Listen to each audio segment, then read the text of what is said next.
আওয়ামী লীগ সরকারের সাবেক ১৮ মন্ত্রী ও ৮ সংসদ সদস্যের দেশ থেকে নিষেধাজ্ঞা দিয়েছেন আদালত।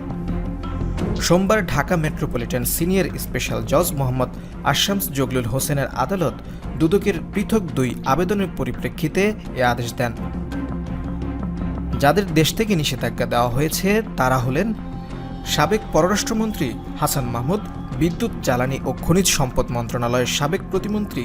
নসরুল হামিদ, নৌপরিবহন মন্ত্রণালয়ের সাবেক প্রতিমন্ত্রী খালিদ মাহমুদ চৌধুরী, সাবেক আইসিটি প্রতিমন্ত্রী জুনায়েদ আহমেদ পলক, সাবেক প্রাথমিক ও গণশিক্ষা প্রতিমন্ত্রী মোহাম্মদ জাকের হোসেন,